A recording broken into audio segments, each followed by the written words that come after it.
Okay. Now y'all already seen this. Had Andre Berto's ass test positive for what was it called, like nandrolone or whatever, no PED. A few weeks ago they had Lamont Peterson test positive for anabolic steroids. And people people are instead of saying that Mayweather is right now, concerning this thing, they all not saying, oh well, since Mayweather is the one who wanted testing, that means he got to be doing something, and that doesn't make any sense. I mean, okay, you got people getting caught. Lamont Peterson, well, like his story does make sense though. 'Cause, I mean, like they say, he was doing that testosterone replacement therapy, but who was in the UFC that was doing that too? Chael Sonnen, you know, he was doing that, but thing is, his testosterone levels came back higher than what they were supposed to be. So, yeah, he was supposed to be doing that replacement therapy, but he was abusing it.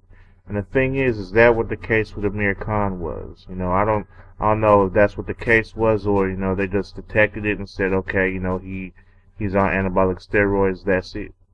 You know, Andre Berto, though, they caught him with nandrolone, and I'm just mad because that ruins my plans tonight. Tonight I was getting ready to watch, Lamont Peterson, the Amir Khan Part 2. Now I can't watch that fight. And now I don't even think they got any other good fights coming on until who knows when. I think between now and the Pacquiao fight in, what is it, 2, 3 weeks, there ain't no other fights I'm really interested in watching right now. And after the Pac fight, I was finna watch the Berto Ortiz fight. But now, my plans for that is ruined too. And it's just despicable, and Andre Berto and Lamont Peterson, garbage for doing that shit. And like in my opinion, it's kind of stupid that these guys knew they was on shit and then decided to go ahead and do what they did. They was participating in that voluntary anti-doping agency thing, and that's who's in charge of that, Dr. Margaret Goodman. Yeah, she used to be with what was it, the Nevada State Athletic Commission, and I've mentioned her in my past videos about drug testing. She's the one who I quoted that was talking about um the Nevada State Athletic Commission, what they do, what they call random testing. She said theirs isn't unannounced like the United States Anti-Doping Agency. They don't do it the same way as that. What they do for the Nevada Commission is they tell the fighters, hey, you're going to be tested. And this is what they call random testing. It's quoted by her because she used to work with them. She also a ringside physician too. She worked a whole bunch of fights. She knows what she's talking about.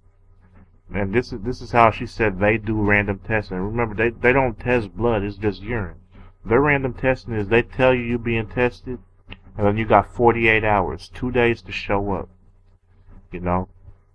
And yeah, these fighters, they're not failing them tests. They got a whole 2 days to even show up for that test. Everybody knows that that boxers, they got to take that test, to get their license renewed, at the end of the year. Then they also got a test after each fight.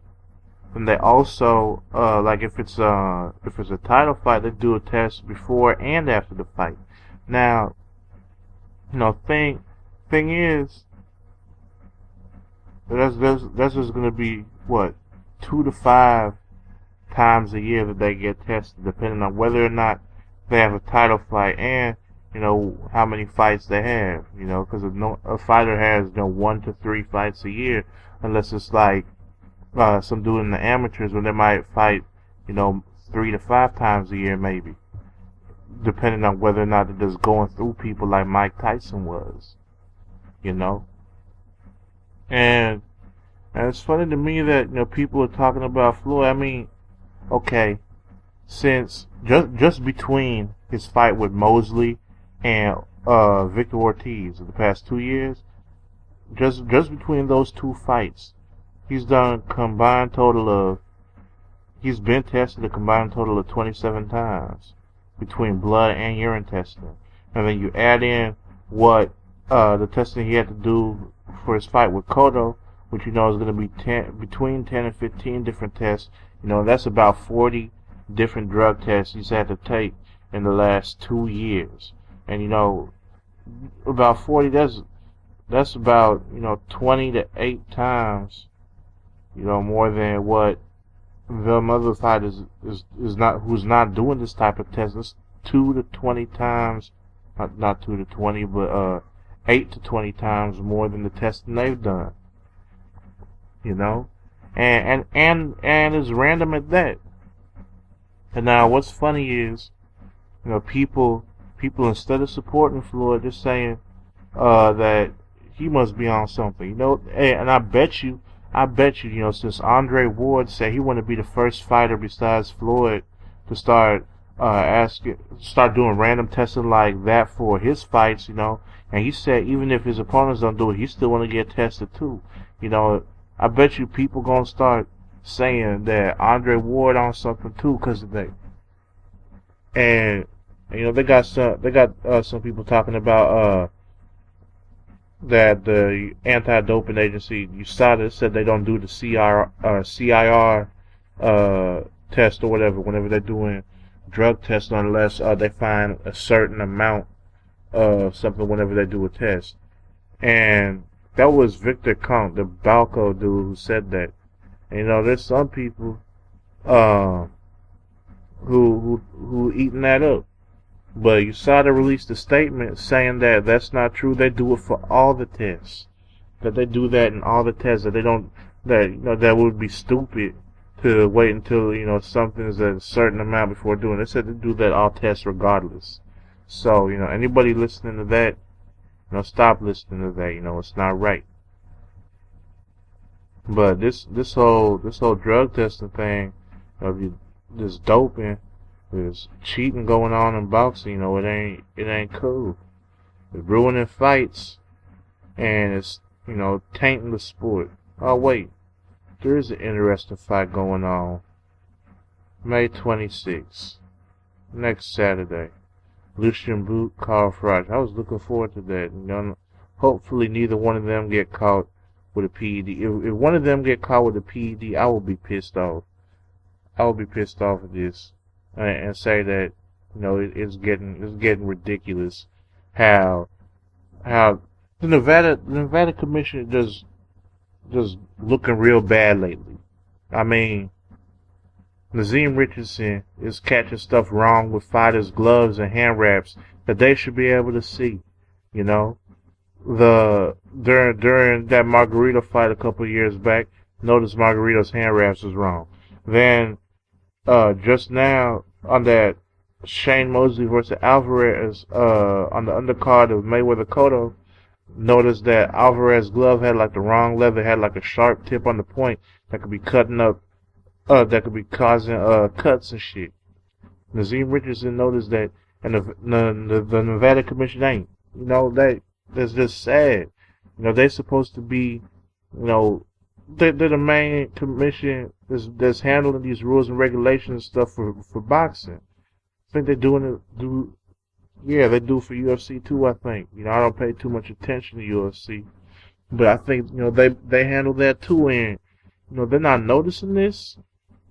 And then knowing that it's a combat sport and knowing that there's risk, to a fighter taking serious injury, like you seen the fighters from back in the day that was great, like Muhammad Ali. Like look at him now, like his motor skills is messed up. Freddie Roach, his motor skills is messed up. They got all them fighters from way back then who was just banging and shit, and taking all them blows to the head, got brain damage. The motor skills are messed up. They slow. They got issues. getting hit, and instead of the Nevada Commission being more stringent, more thorough with their drug tests, they're not doing nothing about it. Not doing nothing to try and change nothing about how they do the drug tests. Like it don't make no sense. They really dropping the ball when it comes to this. Not only that, but they got some quote unquote boxing fans who's being real ignorant, is real stupid about this situation, you know? And it don't make no sense why they're being this stupid. It don't make no sense at all. For instance, this dude aimed for the seventh chakra. This nigga here on YouTube.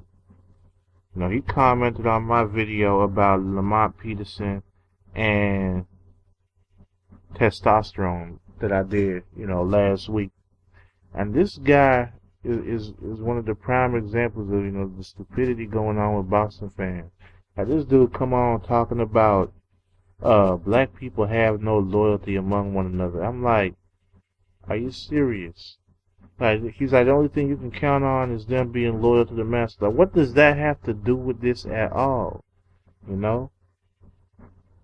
said why the loyalty or lack of it involve black people, it had to be revolve around being locked up. And I told this dude, like, he's saying you should support your own, right, wrong, or indifferent. I'm like, you supporting people who's doing wrong, then that's why you see them people on the streets who be talking about loyalty and shit. You see people going to jail for other people. All right. If you going to jail for someone else, you a bitch. That's what you is. Okay. There ain't no sugarcoating. That's what you is if you going to jail for somebody else. And I told this dude. I told him, I don't care what race a person is. If they doing right, I'm going to support them. If they're doing wrong, I ain't going to support that. Lamont Peterson and Berto, they did wrong. Floyd, outside the ring, he be doing some stupid stuff. He do some good things, though. Don't nobody ever pay attention to that, though. He do something good, they're going to, say something negative about it. Like when you were paying for the, Joe Frazier, Gennaro Hernandez, he paid for their funerals. People was, talking bad about that. They got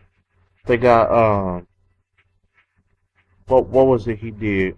He paid for that child, that baby that had like a heart problem. He paid for the operation. He didn't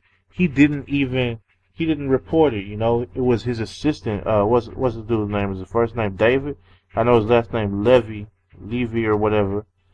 Floyd's assistant. That white dude that Ellie Seckback be interviewing.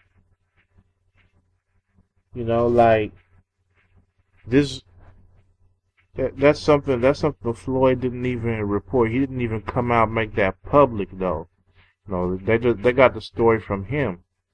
And I'm like, people like Floyd just doing this for publicity. That's things like that. Yeah, I'll support him for doing that.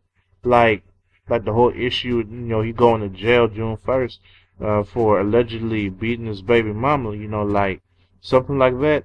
I'm like, yeah, if he did it, okay, that's bad on him. But like I said, that's not something I support. But I'm not gonna condemn him without any proof. Just like Manny Pacquiao, there's people saying he's on steroids still. We don't got no proof that he is.